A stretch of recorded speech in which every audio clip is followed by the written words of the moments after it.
वगण मां ख़बर ॾींदा हलूं त कंबर मुल्क जे मशहूर शख्सियत ऐं दरगाह हुसैनाबाद कंबर जा गादी नशीन सैयद गुलाम हुसैन शाह बुखारी अल मारूफ कंबर वारो साईं लखी अक़ीदतमंदन के सोगवार कंदे कराची जे निजी अस्पताल में लाॾाणो करे वियो। खेसि छाती जी तकलीफ़ सबबि कराची जे निजी अस्पताल में कुझु ॾींहं अॻु दाख़िल कयो वियो हो, जिते 90 वरनि जी ॼमार में लाॾाणो करे वियो। सैयद गुलाम हुसैन शाह जे मड़ खे कराची खां कंबर मुंतकिल कयो पियो वञे, जॾहिं त संदन जनाज़ नमाज़ जुमे जे ॾींहुं अदा कई वेंदी। सैयद गुलाम हुसैन शाह बुखारी सिंध, बलोचिस्तान, पंजाब, खैबर पख्तूनख्वा समेत पूरे पाकिस्तान में हिकु अलॻि सुञाणप रखंदड़ मज़हबी शख्सियत हुयो, जंहिं वटि वक़्तन ब वक़्तन आलमी सतह जा सियासतदान दुआऊं वठण लाइ ईंदा हुआ, जिन में सरफरस्त शहीद मोहतरमा बेनज़ीर भुट्टो, शाह महमूद कुरैशी ऐं ॿिया शामिल आहिनि। साईं जे लाॾाणे जो ॿुधी करे हज़ारी अक़ीदतमंदनि जो दरगाह आलिया हुसैनाबाद पहुचण जो सिलसिलो जारी है, जॾहिं त कंबर शहर समूरो सोग में बंद पयल आहे। Soomro 3D wallpaper and PVC panel shop दे रहा है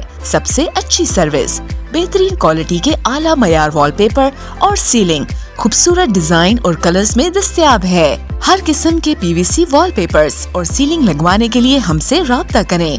हैदराबाद, कासिमाबाद, लतीफाबाद, जामशोरो, मीरपुर खास और सिंध के मुख्तलिफ शहरों में सर्विस मौजूद है। Soomro 3D wallpaper and PVC panel. राब्ता नंबर रंजन अली सोमरो 0333 370 2516, व्हाट्सएप 0333 370 7886। मज़ीद ख़बरनि ऐं तफ़सीलात लाइ विज़िट कयो असांजी वेबसाइट www.awamiNewsHD.com ऐं ॾिसंदा रहो अवामी न्यूज़ HD।